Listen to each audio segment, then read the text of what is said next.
What's up, everybody? I'm going to give y'all a few minutes to come in, and then I'm going to hop into this conversation. But I hope you guys are having a great Monday so far. Let's go here. Do that.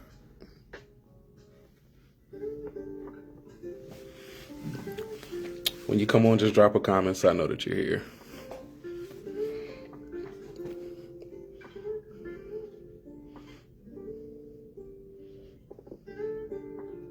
I was really trying to get us like a podcast vibe, but it is what it is, y'all. Let's see what we got.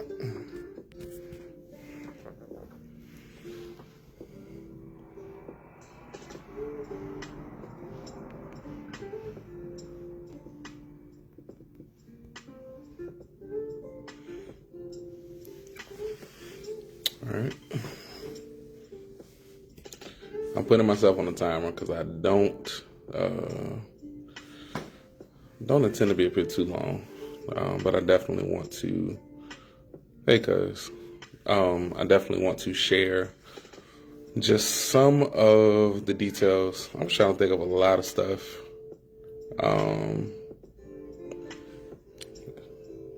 Definitely was trying to think of a lot of stuff, and I'm sure I didn't even touch half of the stuff that I wanted to, but it's really informal tonight.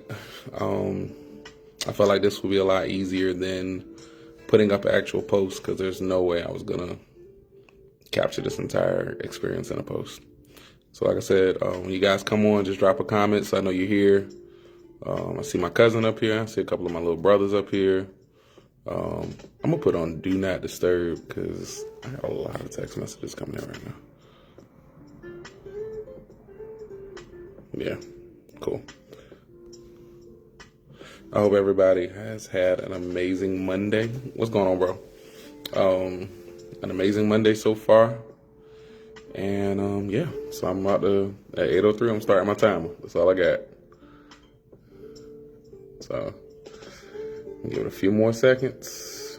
And it's 8:03. So I'm starting my timer. Cool, we in the shank. All right. So thank you guys for coming on to my unofficial recap of my Spain trip. This segment is entitled Unpacking My Spain Case. Don't ask me where that came from, but it just kind of like fit. So, yeah. I had an amazing opportunity this year to travel. And it's crazy how all of it even happened. True story. So, earlier this year, I was at a funeral for a very close friend. I'm going to turn this music down a little bit. I was at a funeral for a sibling of a very close friend. And during the repast, there was a conversation that my name came up for consideration.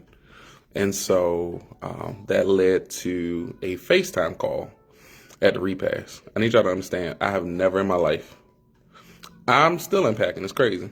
But yeah, I literally have never seen anybody just pick up a phone and have a FaceTime call at a repast. Okay.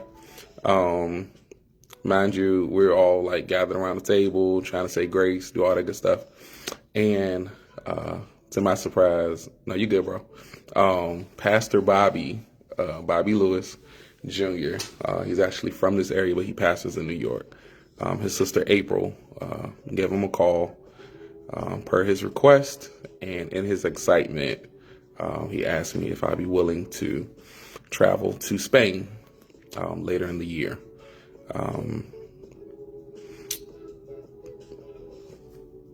I can't imagine anybody else passing up that opportunity, but I was definitely humbled by the consideration. It was so crazy because literally from that call, I think I might have had my plane ticket in like a matter of weeks. I was getting emails asking different questions like, we need details about like your dietary recommendations and different things. And I'm like, all of this, what's up, Best? All of this is a little new, especially having traveled overseas before. This was a little different. And so having an opportunity to communicate with a lot of people that I did not meet in person until literally we got to the airport. And just the level of excellence from literally preparation to take off. Mr. Roy, what's up, man? Love you, man. It was a crazy experience. I think, what did I do? So literally, it was so bad preparing for the trip because I really didn't know what to pack. And if anybody's like me, I'm the person that's going to like look at the weather, see what's going on ahead of time, so I know what to put in the bag. I have a terrible habit of overpacking my suitcases because I just never know what the vibe is going to be. I never know what the move is going to be. And so I think even up to like 2 days before the trip, I kept like asking everybody, like, what are we supposed to wear? Or, you know, is there any specific attire? So when I go to the store, I can buy the right things. And Pastor Bobby is so laid back. All he kept saying was, you know, this is probably the most laid back tour you're ever going to be on. I don't care what you wear as long as it's black. So I'm the type of person, I feel like a lot of times stuff like that is like almost like a trick question or like a test to see like how you're going to handle the moment. So of course, in preparing, I'm grabbing dress shirts, I'm grabbing polos, I grabbed a couple t-shirts just in case because I don't know how informal this dress attire is going to be. So I just want to be prepared for whatever moment we step into. Literally, we drove up and, well, before I even get there, I'm a person, as sporadic as I am, with something like majors coming up where I know I'm going to be gone for an extended period of time, I like to pack like as early as possible. I literally was packing up until maybe an hour and a half before we left, and we were supposed to leave at 5 in the morning. We actually left about 5:30 in the morning. I think it was Wednesday, November 13th. We drove all the way to Harlem. And then we took an Uber from Harlem to Newark Airport. Crazy experience, okay? New York driving, that's all I'm saying. But I enjoyed that ride because it gave me a chance to kind of like get my nerves out prior to, okay, no games. What's up, big bro? It gave me a chance to kind of get my nerves out, have a conversation with Pastor Bobby. And I've been around him plenty of times over the years, but I've never been around him in the capacity of what he does professionally. And so, of course, he's asking questions just to kind of see, like, you know, what's my background? I don't think a lot of people really know a lot about my background outside of, like, what they see in church. A lot of people don't know that growing up, first of all, I grew up in an apostolic church, and I see quite a few people up here from the church and the organization that I was a part of as a kid. Outside of that, school-wise, I was in chorus, a vocal student literally from 3rd grade all the way up till I graduated. A lot of people don't know that. I was a part of jazz ensemble, marching band, a lot of different musical entities I did. And so I have said, music theater, which is another piece.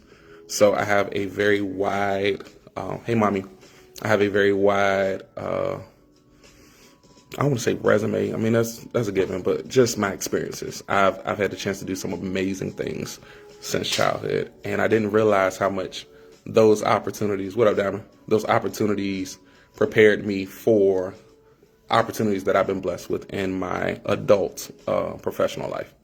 And so having a conversation with Pastor Bobby, sharing some things with him, and just mentally where I was, I am a overthinker by nature. And so I think his just laid backness was kind of like throwing me off a bit at first because I'm like, this is my first opportunity. I don't want to drop the ball. And, of course, still having to make sure things are covered at home, making sure I got fill-ins in place for church, making sure the kids are good before I leave. Like, all of these different things are running through my mind. And I just want to make sure that I'm maximizing this opportunity, especially from the arena of being the musical director. And so, literally, got the music printed out, put it in the binder, packed it in my book bag, checked my bags 2-3 times, make sure I got everything. We had this great conversation. He's learning me, I'm learning him, and just trying to understand like the history of Spain and how Spain became a thing, the history of the ensemble and how long you guys have been singing together and, why you do what you do. And I've played for a lot of people over the years, but I will say this experience was life-changing, not just because it was Spain, but because of the people that I had the chance to travel with. And I'll get into that in a minute. The level of excellence, the hospitality, I'll get into that in a minute. But most of all, the mission. And one thing that I didn't really know until closer to the trip is that it's actually a missions tour. So yeah, we're going to do music and to share our gifts, but even more so, we're sharing the gospel through music, through our gifts. So I talked about how the opportunity came about. I talked about who I travel with, but outside of Pastor Bobby, who is the founder and the leader of the ensemble, I had a chance to travel with 6 other singers. I'm going to stop there for a minute. So these singers are from places like Manhattan, Queens. Some of them are even from the islands, but they live in New York. Of course, we had Miss April from here, who is Pastor Bobby's sister. And then we also had Miss Willa, who was from Alaska, former military. She's really dope. And then we had somebody who actually lives in Barcelona. She's from New York. But all of these people in their craft, in their passion, their background, like these are accomplished people. And I didn't even know how accomplished they were until we sat down maybe halfway through the tour. And they started showing like, oh yeah, in the 90s, I was a part of this girl group and we did this. And, or I've been on stage with these people. The person I call my best friend on the trip, actually went to school with my favorite artist, Robert Glasper, and Bilal. Like, how crazy is that? And, they both, I want to say they both, but I know for sure Robert was on her husband's podcast. Like, again, these are people I'm just meeting for the first time, but they're some of the most laid back people in the world. And I'll take a moment to pause here and say, no matter how gifted we are, no matter what platforms we may find ourselves on, it is very, very, very important to be confident in who you are, but from a stance of humility. There's always somebody that can do it better. There's always an opportunity and a door that's probably greater than the one that you feel like you're on. But when God graces you, it's definitely something to take to heart. It's definitely something to take to heart. I'll say it that way. So I had a chance to travel with, like I said, what's going on, Pastor? I had an opportunity to travel with 6 amazing singers. And then 2 amazing musicians. One of them, he's on the live now. He's the drummer. He's from Alaska as well. His name is Diamond. And then the bass player, his name is Chulo. The crazy part about Chulo is that Chulo is actually connected to one of our local legends. He plays bass for her, and he's traveled for quite a number of years to Germany and other places with Queen Estamero. And so upon us connecting, when we got to Barcelona, he reached out to her to let her know that he had connected with me. And it's like, you never know how small the world is. It's always an amazing thing when new people know your people. So talking about some of the places that I got a chance to visit while I was in Spain. First of all, we flew into Barcelona. I have to let you know, I think a lot of us watch TV and movies, and you kind of have like this preconceived perception or notion of what these places probably look like and what the culture might be. But to see it in person, Barcelona is a beautiful place. We left the airport. We met the people that were hosting us. They took us to the hotel that we were staying in. Yeah, bro, he's a dope guy. They took us to the hotel that we were staying at. It was about 20 minutes west of Barcelona in a place called Sabadell. Went into the hotel, got checked in, and then our icebreaker, if you will, was lunch. So we had a chance to sit at the table. And one thing that I learned very early on this tour, in their culture, they take meals very seriously. Like, it is a time of like unwinding, disconnecting, coming together, actually engaging in meaningful like conversations and different things like that. It's also at this first meal that I discovered what would be my favorite drink for this entire tour, and that is Fanta Limon. Okay, they do not sell lemon Fanta in the U.S., so I definitely made it my business to enjoy that drink as much as I could. Some of the places, like I said, I visited, we had two different legs of the tour. The first leg of the tour, we went to places such as Goleta, which was actually our first show. What's going on? And I want to park there for a minute. So I have really bad, like, I don't know if I want to call it anxiety, but you would never know it because I smile a lot and have a lot of like charisma. But when I play, I'm extremely nervous. And so we went to this first show, and they took us to the venue, took us to the dressing room. The band had to go back on stage. They had people that set up and broke down our equipment for every show. And of course, with this being the first show, it's just kind of like nerves, like, how's this going to go? This is the first time that we're all coming together.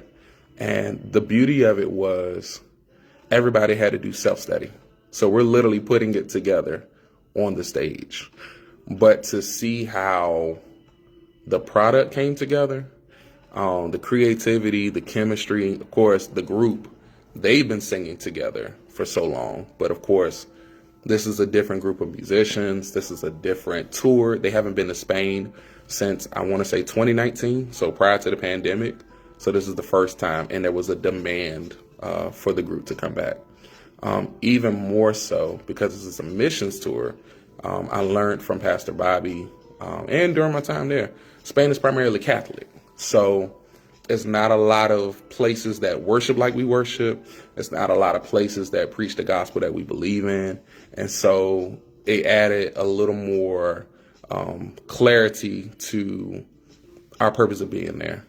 And so not just making sure that we're executing the music at a high level, but also making sure that we're portraying and conveying the gospel so that if one person gets saved at each performance, we've done our job. And so we played at some places that were like nestled in these towns. We played at the biggest theaters. I'm talking about 700, 800, 900 seaters. We played at some of the biggest churches, if not the biggest churches in these cities. It was a great experience, guys. I think one of the things I wanted to touch on was, like I said, it was two legs of the tour. First performance was in Goleta. And I'm going to go back here real quick. So outside of me being nervous, there's one thing that I do not like doing. Like, I can do it if it naturally happens, but being told, like, yeah, you're going to have to solo, like, every night. Like, you're going to have to be prepared to solo, like, on a song. And it's like, I got a solo and there's a lot of people in the audience, and I got to actually, like, be intentional about what I'm playing every performance. It was a little, overwhelming. But I will say this experience, especially getting through that first show, it stretched me. It stretched me a lot. And I'm grateful. The tour only got better from that point on. After that first performance, they did, what up, bro? What up, cuz? They did dinner on site. So briefly, in their culture, they had prepared for us like these long tables, like spread of, I don't even know what kind, like it was so much food on these tables. I wanted to have pictures so I could like walk y'all through it with pictures, but I'm gonna come back to that later. But it was so much food, like literally They had like regular food, like Spanish cuisine. Then they had like gluten-free vegan food of the same thing that was on one table. They had so many different types of like soft drinks. And then, okay, since this is the living room, they do they drink rather, what is called cava. So cava is Spanish champagne, like Spanish wine, Spanish champagne. And so, of course, I was a little thrown off at first because I'm like, oh, wait, get a little glass. Go ahead. But it's just a thing that they do. It's like a celebratory thing, that they drink with meals. On top of that, they had a lot of quiche.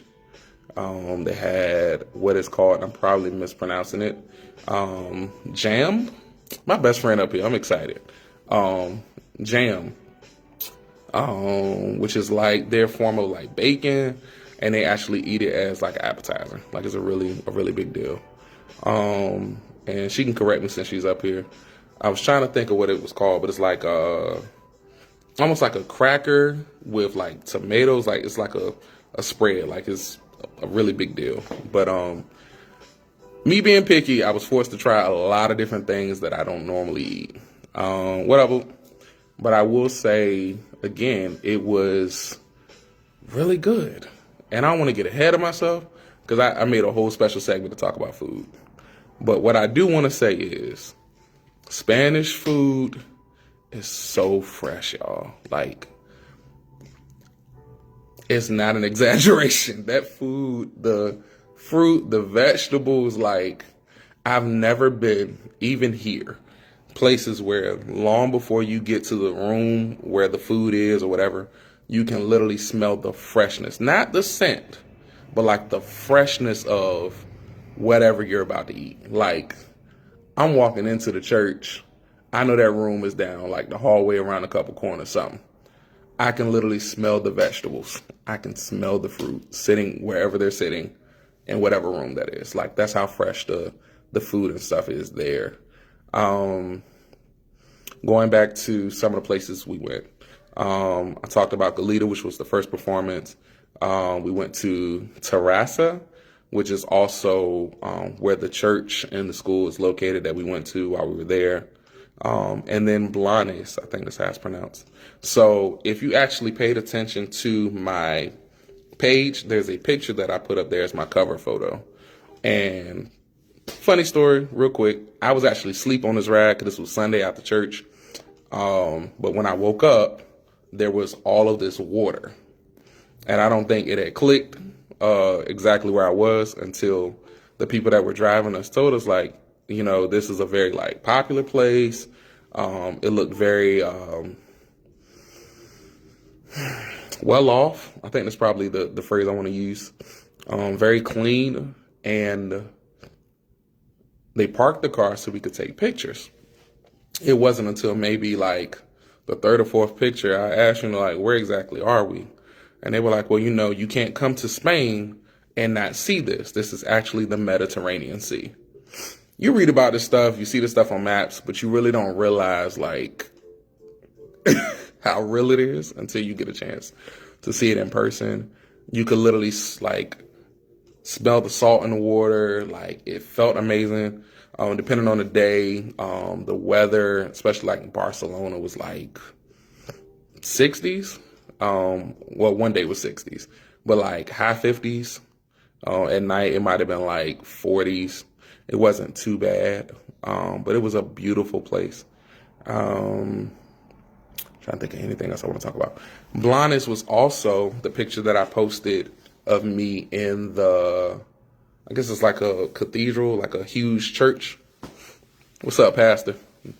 I can't even put into words. We had to drive up a lot of like small streets, cobblestone streets, especially like in these neighborhoods to get to these churches and these cathedrals. That particular church that I'm speaking of in Blanes was actually a former palace, like in the 14 and 1500s, which is crazy. So a lot of like the architecture and stuff, the altars and different things like that, still in there. The acoustics were beautiful. It was so bad. We had like a whole production team in there for the show. I think there might have been like 500 people there. And we came out blazing like first song, like we've done every show.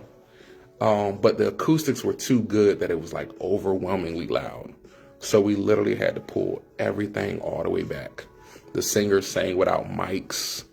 And when I tell you, the entire like energy of the room shifted, like it was inexplainable.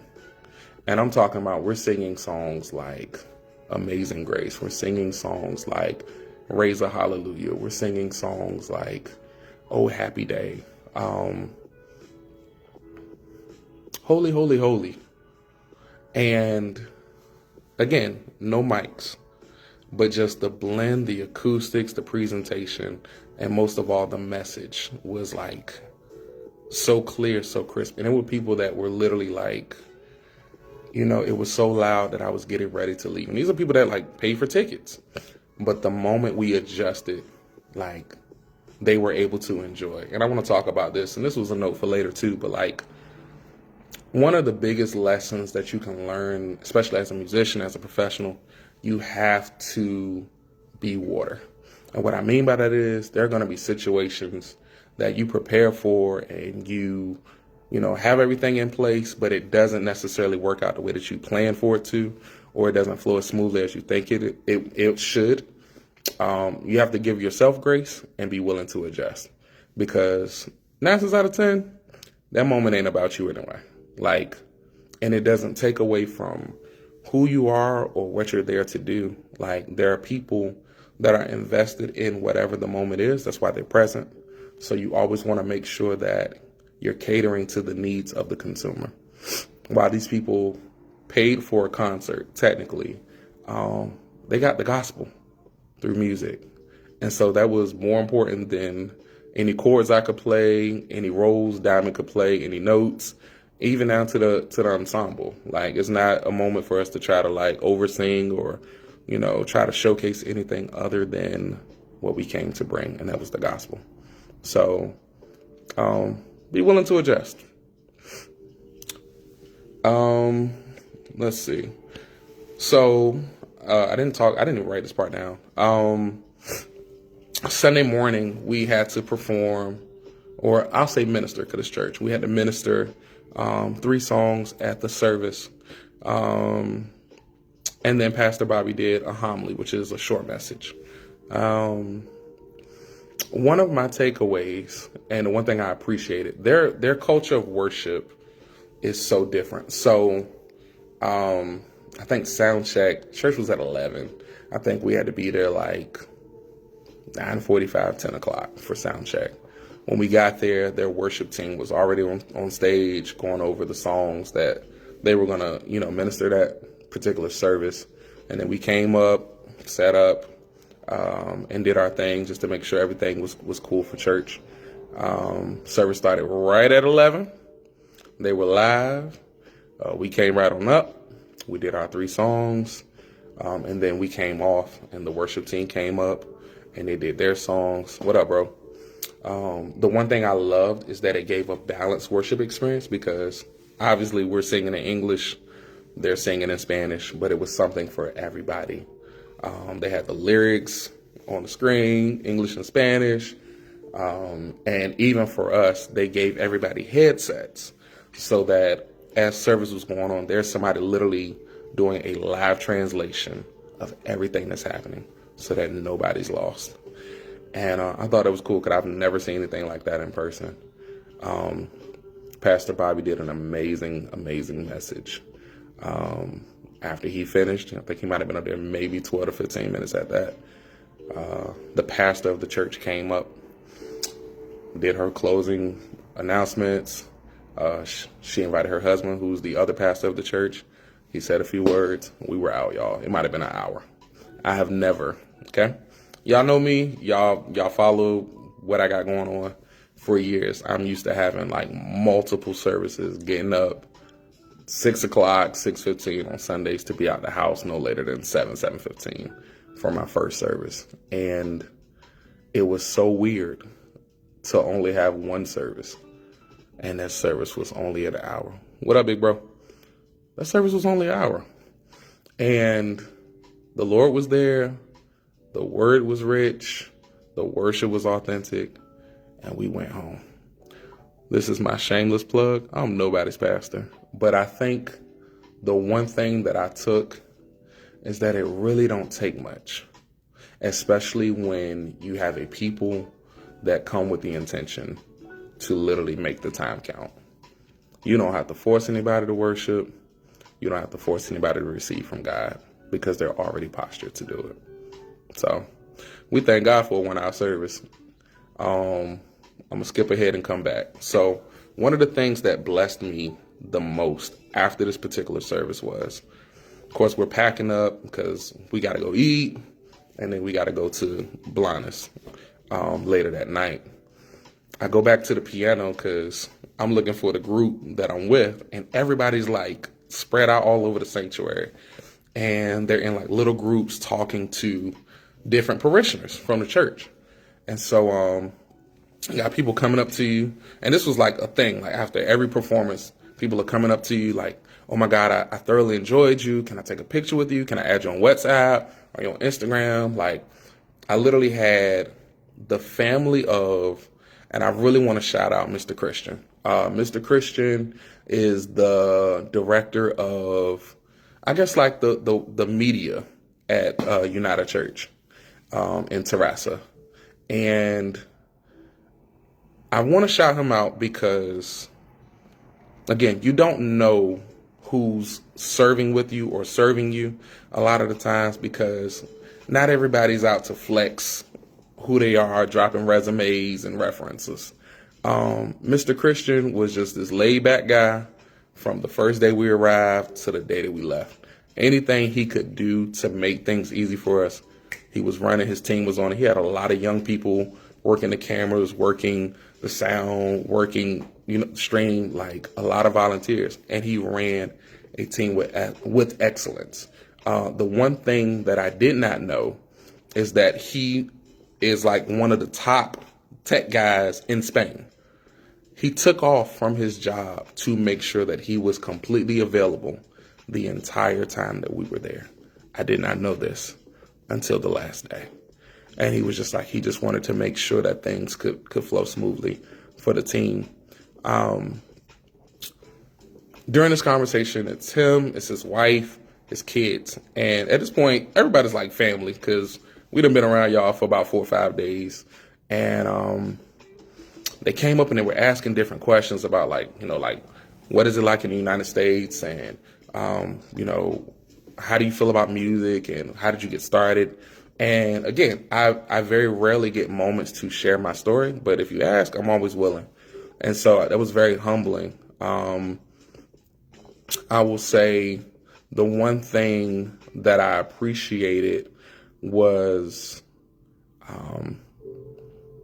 their hunger, especially because they're aspiring musicians. They have dreams of their own.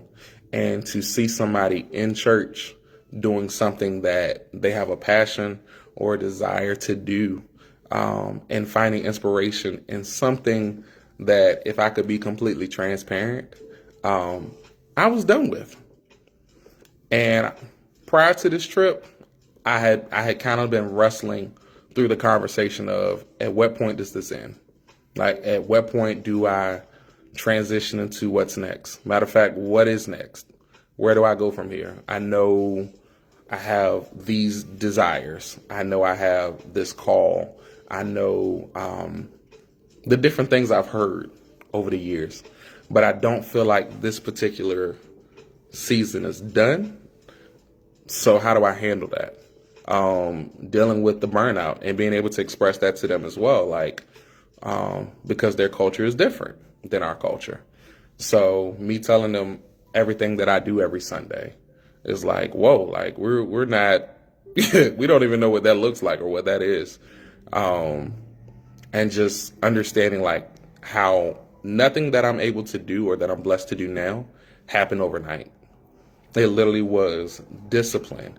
It literally was accountability, from home, from church, from peers, to make sure that I was consistent, that I was growing.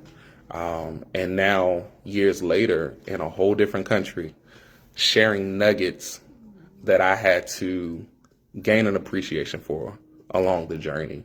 And so my encouragement from that is, a lot of the times the journey is uncomfortable. A lot of times the journey may feel uncertain, but there is something in every moment that you might not feel like you need today, but it's for somebody later down the road. And so that was very rewarding.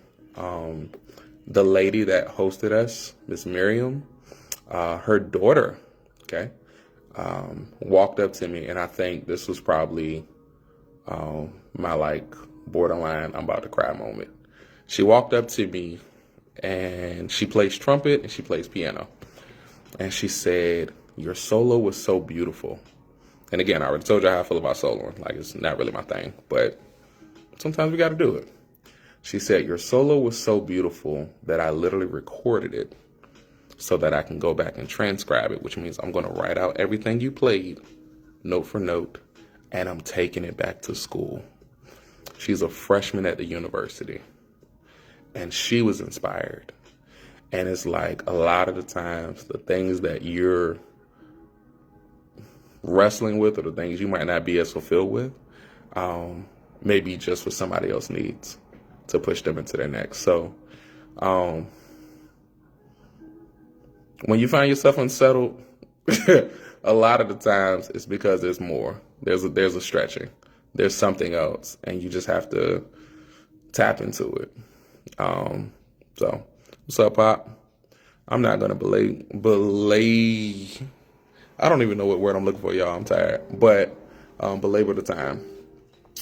So that was the first leg of the tour.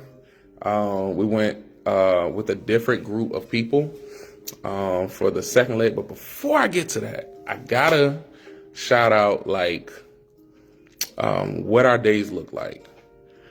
So typically on the days that we had any type of performances, we had lobby calls, which Pastor Charmaine, she's like the admin.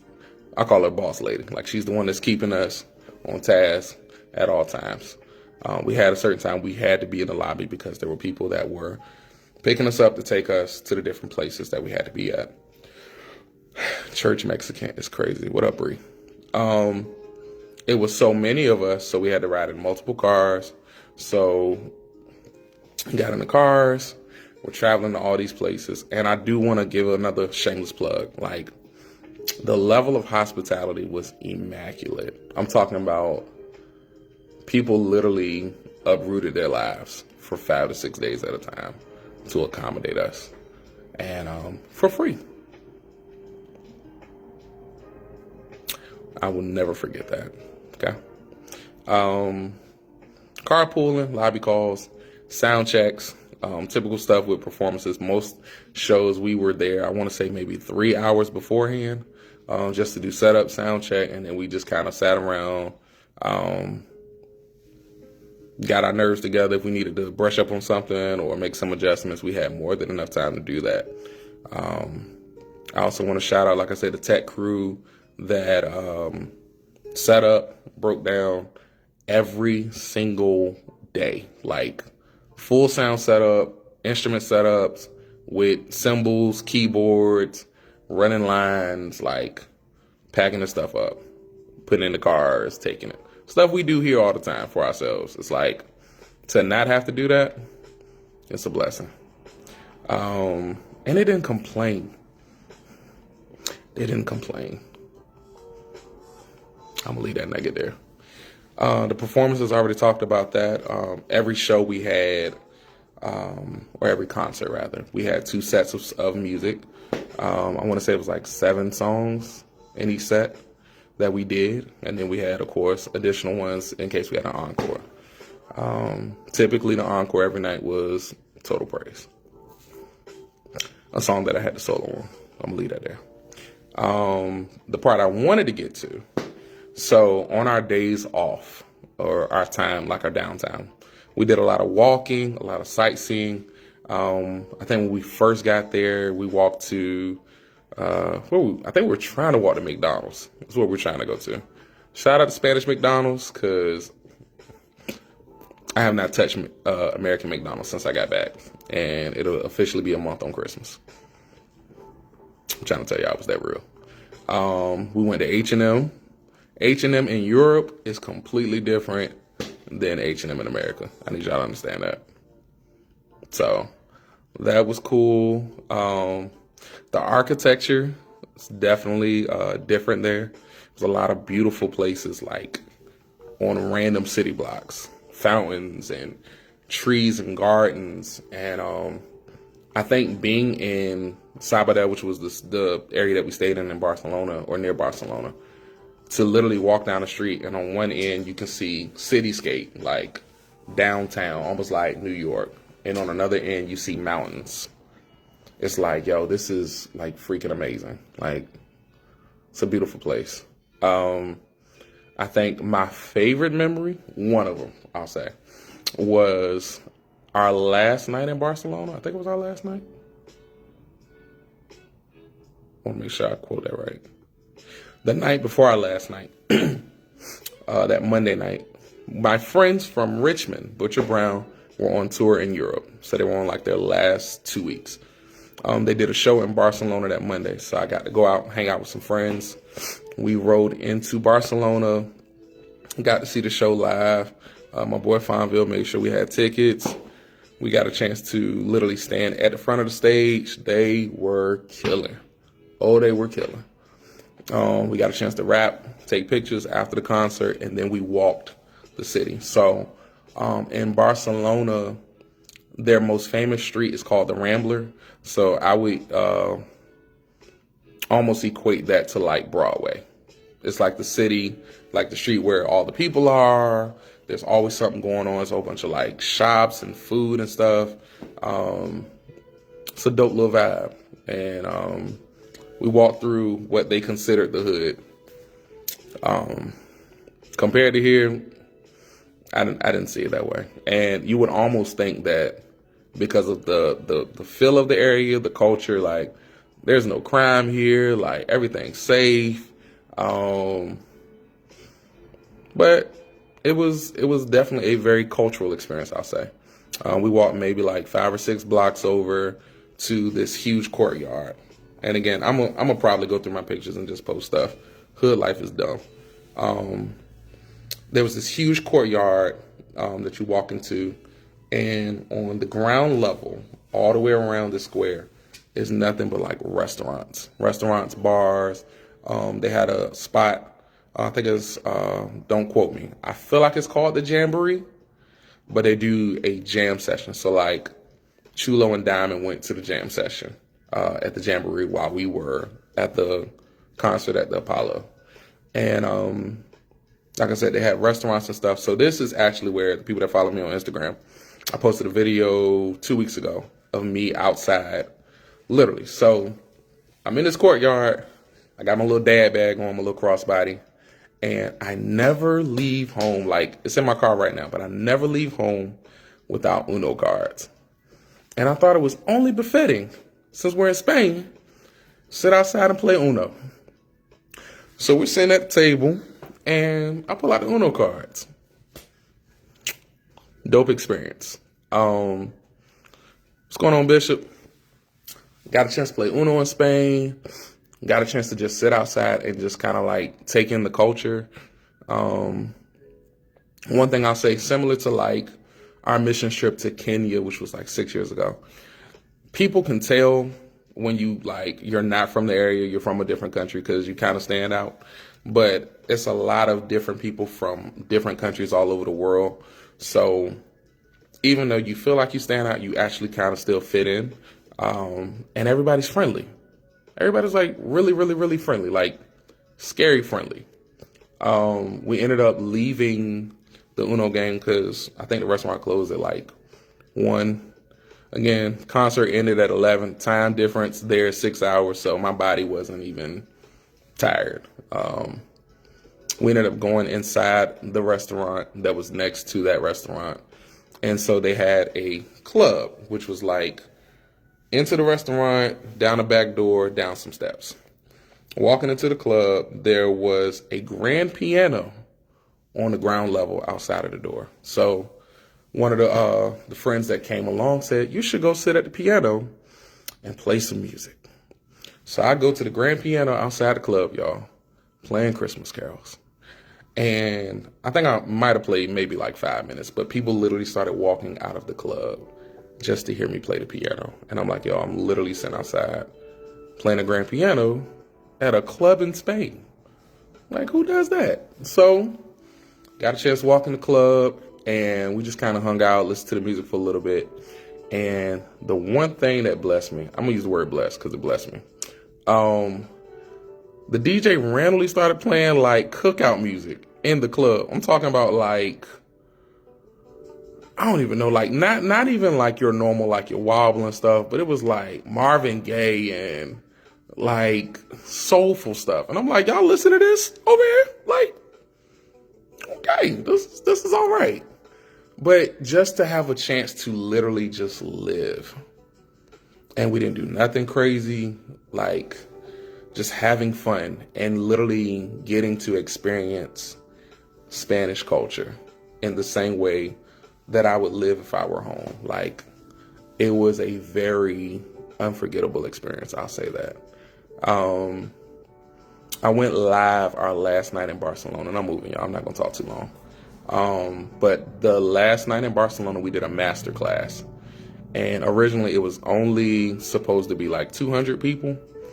By the time we started, there were 350 people in that room, y'all. And this was at one of the biggest churches in Barcelona. Matter of fact, I think I wrote it down in my notes. Yeah, so we had a masterclass at the Iglesia Evangelica Trevo. And this was a chance for Pastor Bobby and the ensemble to teach some of the singers and even people that don't sing that, you know, attended some of the music that we did on the tour, teaching them techniques, different things like that. And it was hilarious and mind-blowing at the same time to hear people who naturally speak Spanish learning songs in English and literally like being able to duplicate or replicate what they're hearing from the vowel sounds, the wording, the notes, the breathing, the technique. And it was like a really, really, really big choir rehearsal. What I didn't know until later on that night was that the row behind me, and I don't know if y'all saw the live I did, but the row behind me was actually some of the top musicians in Spain, professors from a university, different things like that. A couple of them remembered my name from attending the church in Terrassa. And so at the end of the masterclass, the guy walks over to me and was like, hey, Dominic. He was like, I really want to say to you that out of all the things that you've played since you've been here, I love the way you play when you're bored. I've never in life heard anybody say anything like that to me. And he was like, I feel like you're your most creative when you're bored. And again, a lot of the things that sometimes you kind of like grow discontented about or whatever the case may be, like, is inspiring to others. So don't sleep on yourself because you have something that the world needs. Okay.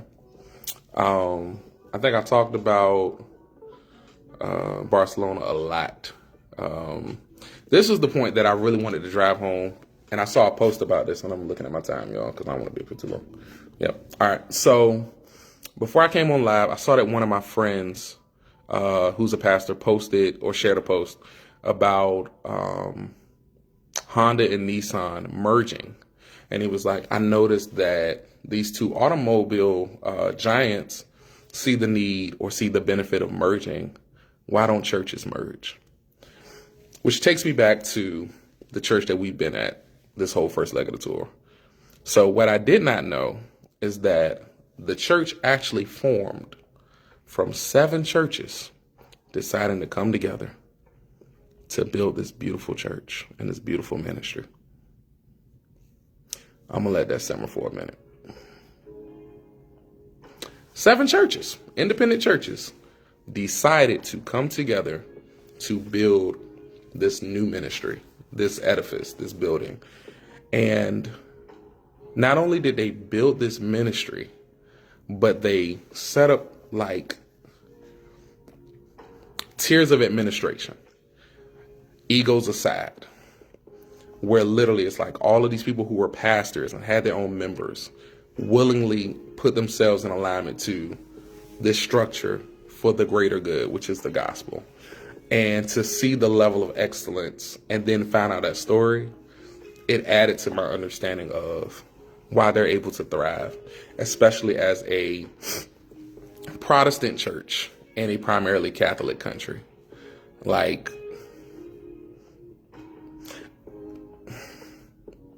I'm not going to dwell on that. I'm going to just leave that there. But I think we could definitely take a lot from that. Take a lot from that. And I'm not going to settle there. We could take a lot from that, especially in our style of ministry. One thing I appreciated rather. We did an event a couple years ago at what I want to say was Pastor John Moore's church before he transitioned to Houston. And I'll never forget it. It was 4 churches that came together to do like a conference, like a 2-day conference. And the one thing that they said that I appreciated was each ministry that's represented does one thing well, or they do several things well, but it's one thing that each ministry has that stands out. And that's the area that they're going to serve in. One of the things that they said about my church was that we do hospitality well. And because I know we do hospitality well, being on this Spain tour, I was able to appreciate the level of hospitality because the bar is already set for me. I think we can learn a lot from that piece. Like, I think ministry will be so much more effective if we could set aside our egos for the greater good. And I'm going to leave that there because I'm nobody's pastor. But yeah, so Barcelona was cool. We had to pack on up. Pastor Bobby, what's up, man? We had to pack on up, get in the car, actually the vans. So we had the second leg of the tour. We left Barcelona, guys. It's really sad. We left Barcelona and we went to, I want to make sure I do this right. There's a lot of Spanish words. A place called Albacete. Now, if I remember correctly, and there's people up here that can correct me, I want to say the drive to Albacete was about 5 hours. I feel like it was 5 hours. Now, the interesting part for those that like watch the news and stuff, y'all might have seen that maybe 2 weeks, week and a half prior to us going to Spain, Spain got hit with some unexpected weather, like an insurmountable amount of rain, almost to the point, well, not even almost, but to the point where like people were trapped in cars and it was like all this damage. And so we were able to actually drive through the area that was devastated by the storms and see the recovery, even a couple weeks later, and how devastated like the infrastructure and the ground. And again, we're driving through mountains, driving through valleys, driving through areas that are, some of them are pretty established, and then some of them are like the ghettos. It's not the most desirable area to live in. And just trying to imagine the tragedy that these people had to live through. Some people didn't live through. And so even more so understanding like the impact of our presence and the timing of this tour. Like there are people that are looking for hope, people that potentially lost everything. And these are the people that are taking their last to come to these shows. So yeah, I'm gonna leave that there. We went to Albacete, which was a very, very, very, very, very nice place. A little more inland. We ate at this very nice restaurant. I ate a lot of chicken on this tour. Okay, just want y'all to know that. Ate a lot of chicken, and was really seasoned. It's really good. It's really good.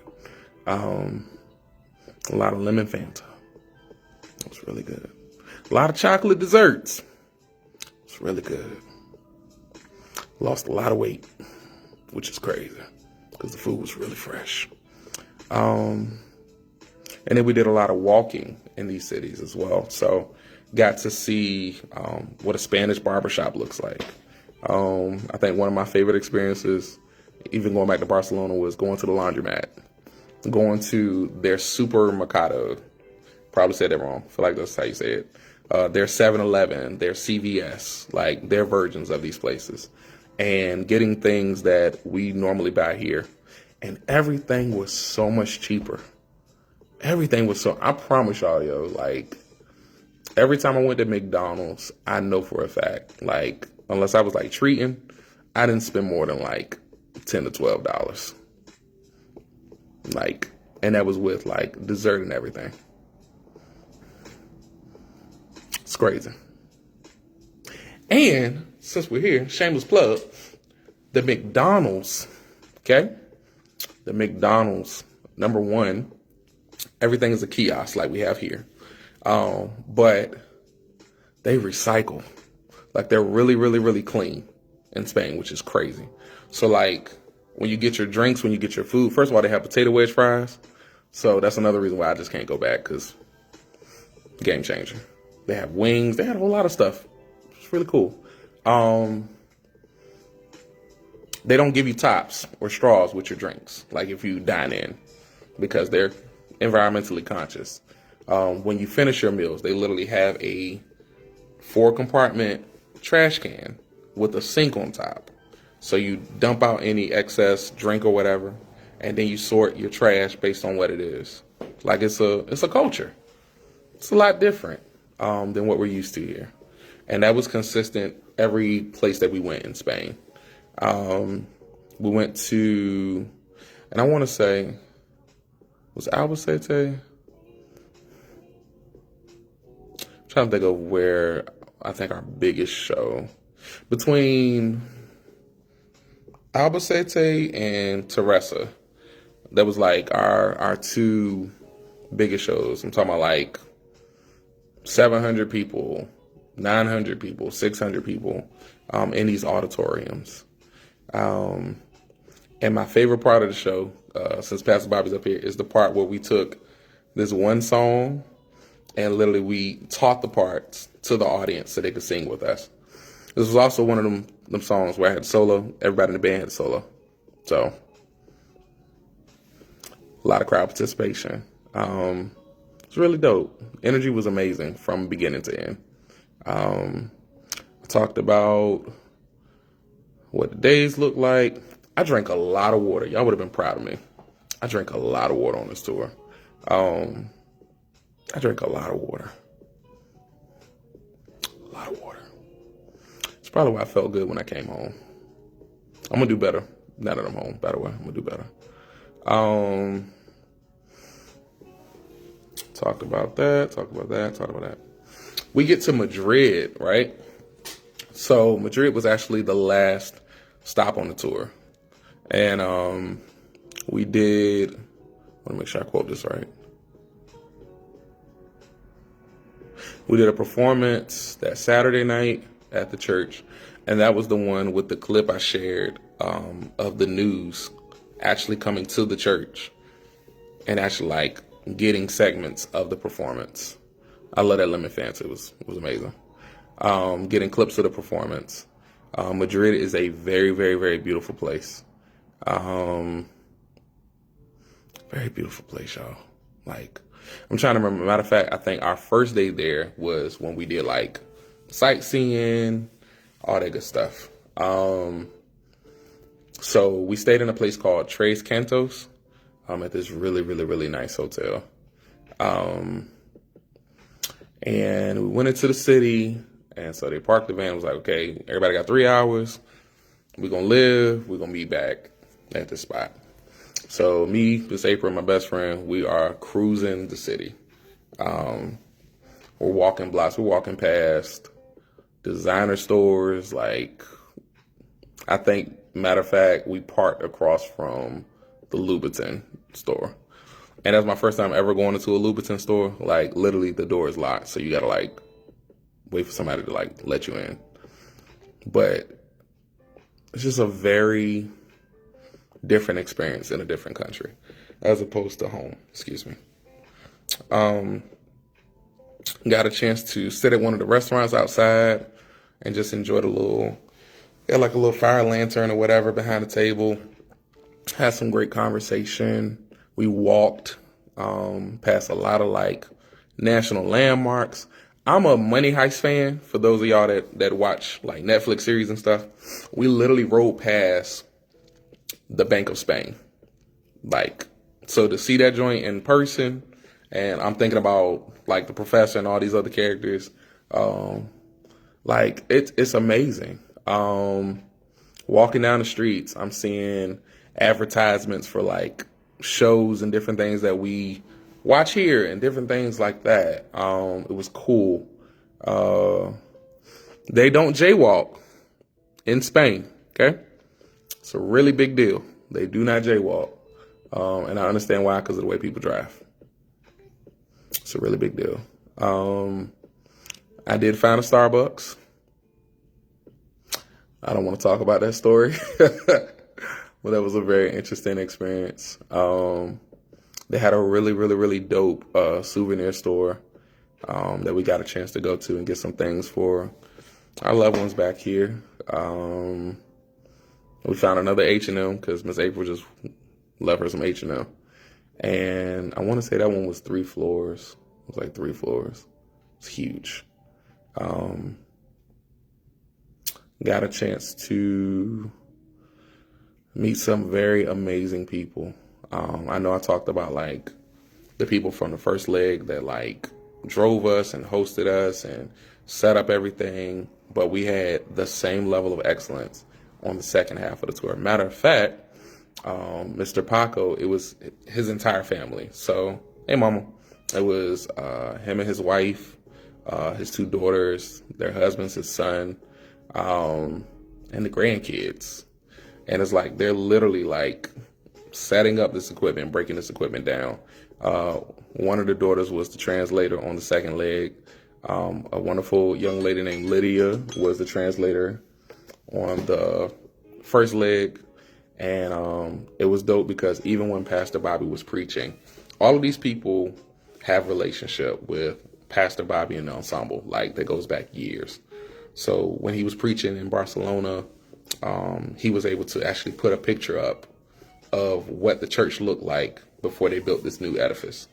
And in that same picture, he showed how young Lydia was when he first came to Spain, to like show how long he's had a relationship with that family, and even down to Mr. Paco and his family. And again, you never know who these people are that are hosting you a lot of times. Mr. Paco and his family are well-off people, like really dope, laid back. Their family has this business, and they're really thriving in Spain. But even outside of what they do professionally in the marketplace, they have a desire to evangelize. And so that's why this tour meant so much to them. Like, this tour had nothing to do with trying to get rich, make a lot of money. It was nothing about that. It was literally, what can we do to bring the gospel through song to people that need it? And I'm going to go skip ahead to my takeaways from this experience. I didn't get a chance to write them all, but just the ones that matter. Stay ready. You never know when the call will come. Okay? Professionalism is a learned behavior that stems from integrity.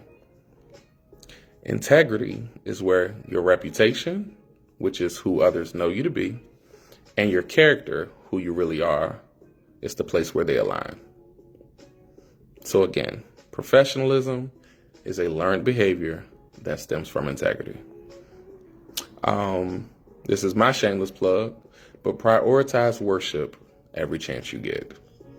There are places all over the world that do not have the freedom to express themselves in worship that we do. So never take it for granted, guys. For my artists, my creatives, you are what you listen to, so eat well.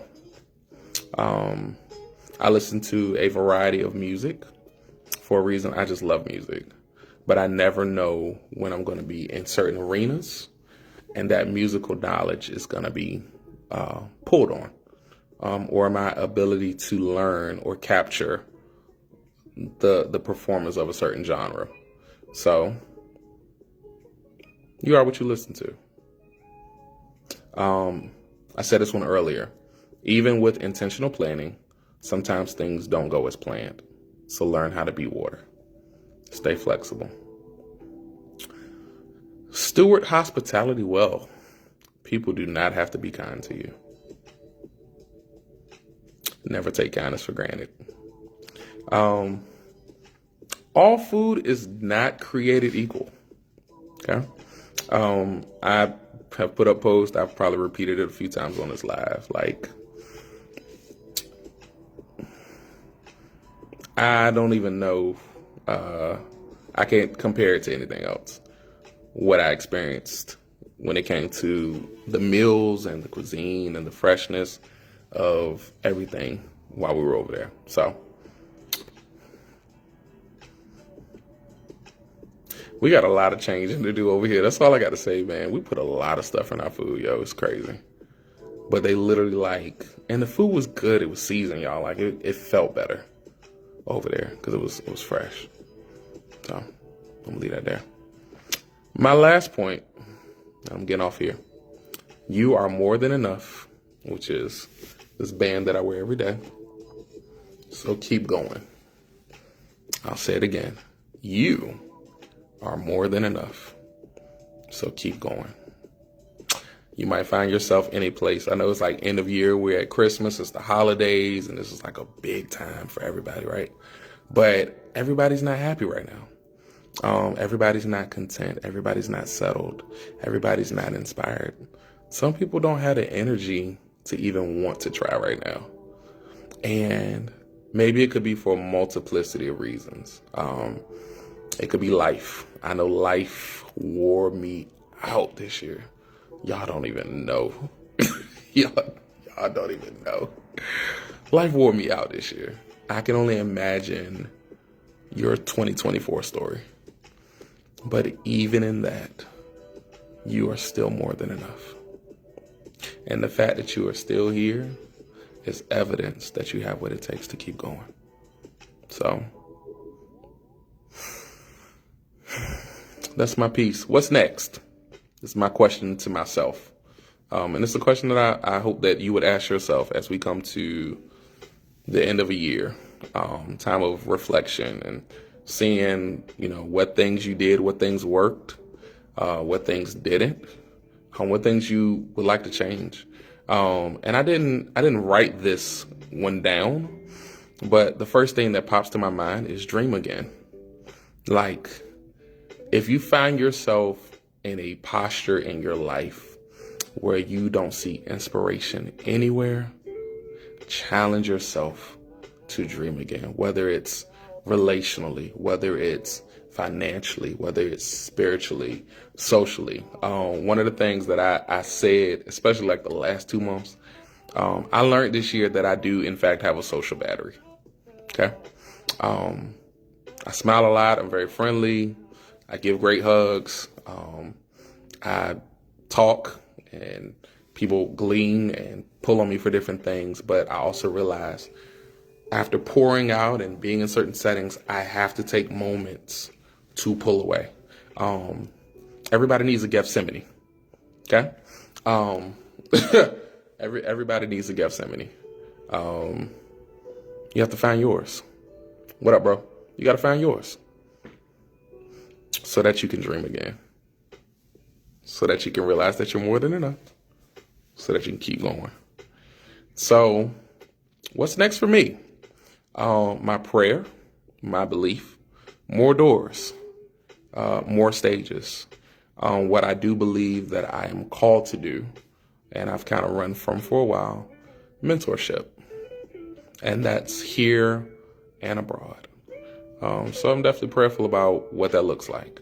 But I know that there are similarly people here that are inspired or hungry to grow. I know one of the things we talked about, or I shared with them when I was talking to the family after church that particular day, is that their church has like a multiplicity of musicians. And I told them when I grew up, that was a thing. But somewhere along the time of my generation becoming the next, that shifted. It's almost like the hunger isn't there anymore. The desire to learn and sit behind somebody in church like, oh, let me play next, or it's not there anymore. And so we have to find those that have the desire, find those that have the passion, are interested. And if they're not, create them. Become an inspiration by pouring in the proper places. A lot of things that we do, a lot of places that we go, are not conducive for what we carry. I'll say that again. And it's a hard lesson. A lot of places that we go and serve and share, and it's not just church, y'all. Like, it's life. Our workplaces, some of our friend circles, like, they're not conducive for what we carry. So you got to find your tribe. Like, find your purpose, lean in, dream again, like, so that you can become, so that others can become. Like, circle of life. Each one reach one, but you can't reach if you're out of alignment. Okay, I'm talking to myself too, y'all. So, yes. One thing that I do desire, very openly, is relocation. And I will say, being in Spain really just kind of like broadened my horizon to like, what would life be away from home? Like, could I thrive in what I've become comfortable doing in a different place? What more can I learn? How much more inspiration could I gain from meeting different people, having different opportunities?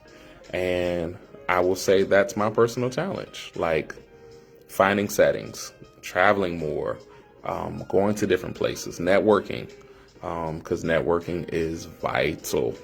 I don't think a lot of the time we realize how important those connections are. And you don't realize how those connections that you build now can actually carry you. Similar to Pastor Bobby. These are people he met almost 20 years ago. And because he stewarded those relationships well, I'm a beneficiary. So, again, steward people well. Network. Pour in proper places. Dream again. You are more than enough. And my last point of what's next. Moving through the fear of the unknown. I'm going to settle here tonight. So one of my personal, I don't know what word I want to use, y'all. One of my personal wrestles with God is that he will give you a piece of whatever it is, but he won't give you like the layout. It's like, okay, kind of like the Abraham, like, get your family, get up, get going. I'm going to take you to a place that I will show you. And it's like, well, God, I'm a person that I kind of need to know. I'm very structured, very, very, very structured. Like, I literally plan out my weeks. I try my best to. Like, literally, I have a checklist that I write every week to make sure that I don't forget things, because I know how my life moves, especially when I was working full time, on top of all the music, on top of being a dad. I need to make sure that I'm not leaving gaps or things are falling through the cracks. And so I just like a certain level of structure to my life. And I feel like a lot of the times when it comes to like God's plans for our lives, his structure, again, it doesn't fit our idea of structure. And it's because his ways are not our ways, and neither are his thoughts our thoughts. And the problem is that leaves us in a space that feels like the unknown, okay? But we have to navigate the unknown by faith. And one thing that has really, really, really like convicted me this year, when you feel like God isn't speaking or he isn't showing you certain things, go back to the last word that he gave. Because 9 times out of 10, it's embedded in what he already told you. So that's my challenge to myself. That's my personal challenge to each of you guys. Be comfortable, or learn to be comfortable moving through the unknown. Fear is normal. Nerves, apprehension is normal. And be okay with your humanity. Be okay with expressing your humanity to God. That is one thing that I definitely was able to do a lot more after this experience. Because, okay, God, you've taken me to this new place. It was a completely different structure of life, completely different culture, new people, things that I'm used to doing. I'm not here to do, like, I'm only here to play, to MD the band, whatever Pastor Bobby might need me to do. But again, primarily to bring the gospel. And so literally taking the cares and the concerns off of your shoulder. And even in these spaces, while you're being the artist, being the guest, being the one who's hosted, there are people that are coming up to you after every moment, every performance, every service, sharing their life story. And there's something or an opportunity that is presented for you to deposit something that can change their life. Don't miss the moment. Because I promise you, 9 times out of 10, it's always going to be bigger than you. There's something that you gained along your journey that somebody else needs to get along theirs. So this isn't church, but I feel led to do this. God, I thank you for this opportunity, even in this virtual setting, to share a testimony of your grace and your goodness in my life this year. I thank you for the opportunity to share how, even in a trying season, you found me, you inspired me, you showed me that I'm more than enough, and you gave me the grace to keep going. I thank you that you allowed all of these amazing people that I love and care about to join in tonight's broadcast, not just to hear anything that I could say, but to hear you. And so, Father, I pray, even as we go into this Christmas season, even as we close this year, anything that any of us may be feeling, anything that we may be wrestling through, any apprehensions that we may feel, Father, I pray that even in this moment, that we will yield to you. I pray that we will have a greater level of sensitivity to your voice, to your leading for our lives. I pray that we will have a greater appreciation for the relationship that we are able to have with you openly, for the opportunities that we have to worship, for the power of the gospel, that we say that we love, the gospel that we embrace, the gospel that has literally changed and shaped our lives for the better. I pray, Father, that even from this moment, that we are inspired to dream again. I pray that we will grow comfortable navigating the unknown, even as we walk into a new year. Father, don't allow us to be content in comfortable spaces, but challenge us to lean in even more in the places that we don't feel inspired, so that we can hear you in a different way and we can motivate others to become what it is that you're calling them to be. Father, I pray for anyone that stands in need of anything on tonight. I pray that you are literally meeting their need, whether it be something supernatural, Father, whether it be something tangible. By faith, we set our faith in agreement, And we call it done in the name of your son, Jesus. I pray that everybody in their respective places tonight will be safe, that you'll watch over their homes, their children, their affairs. I pray that you are literally renewing their minds, uplifting their spirits. Father, give them joy even in this time. Until we meet again, we love you, we honor you, we bless you. And we thank you for giving us this virtual living space to hear from you, even in this. We love you, and it's in your name we pray. Amen. I love you guys. I thank y'all for coming on tonight. I pray that something that was shared inspired you to go forward. Take things off the shelf. Dust off those dreams. Find inspiration. Oh, yes. Prioritize family. If there's anything else that I learned from this trip, prioritize family and those that you love. One thing Bishop Curry challenged us to do yesterday, and I'm getting off of here, take a few days to literally pull away from the phone, pull away from social media, and just find moments to love on each other. Find moments to be present with yourself. Find moments to sit and talk to God. Just find moments, guys, find moments. We feel like, or we say rather, that we don't have time for these things. But I promise you, in 24 hours, we have time for whatever we choose to make time for. I challenge you to make time for you, make time for God, most importantly, and make time for family. And watch how every other area in your life shifts. I'm a living witness. So I love you guys. Thank y'all for hanging out. And I'll do this again soon. I got a couple things in the works for 2025. So see you guys. Have a good night. And happy holidays. So just don't do it ashy. Amen. All right. Love y'all. Good night.